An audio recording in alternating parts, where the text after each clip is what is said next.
Hi friends, in this video tutorial we will talk about flowcharts.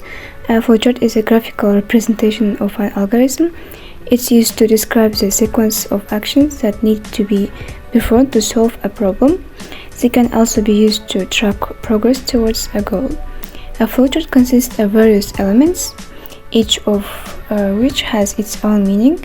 Here is the main elements of a flowchart. Ellipse is beginning and end of the algorithm. A rectangle is command or calculation. Parallelogram, data input or output. And rhombus, condition or decision. There are also several types of algorithms such as linear algorithm and branching algorithm. Linear algorithm is instructions are performed in order, one after another. Branching algorithm, the action of the algorithm depends on a decision. The following flowchart represents a sequence of actions to open a door using a key. The flowchart starts with the person taking the key out of their pocket.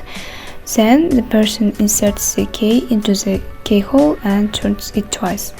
Finally, the person removes the key. These actions are represented by rectangles, which indicate that they are actions. The following flowchart, a linear algorithm, represents a sequence of actions to calculate the sum of two numbers. The flowchart starts with the user entering two numbers, labeled as A and B. Then the flowchart calculates the sum of these numbers and stores in the variable C. Finally, the flowchart prints the sum of the screen. In this flowchart, the input of the numbers A and B and the output of the calculation number C are represented by parallelograms, which indicated that its actions are input and output of values.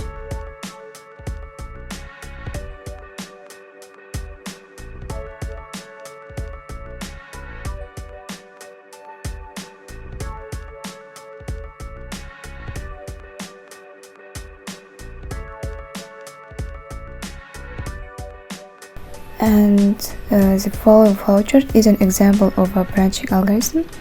It shows how the algorithm can be used to tell a story. The rest of the instructions will be executed depending on the answer to the question in this block.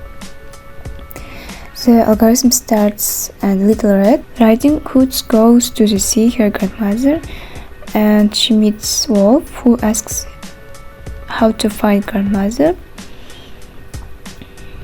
These algorithms are in rectangles because they are actions. Next, the girl tells Wolf the way to the grandmother. This algorithm is an output of data because it's written in a parallelogram.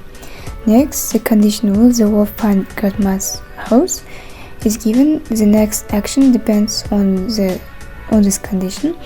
If the wolf finds grandma's house, then he eats grandmother. If the wolf doesn't find grandma's house, then he goes home, and grandmother is alive.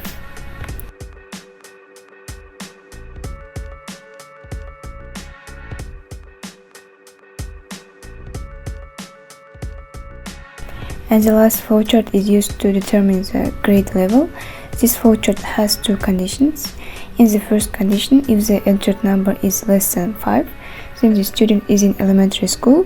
In the second condition, if the entered number is greater than or equal to 11, then the student is in high school.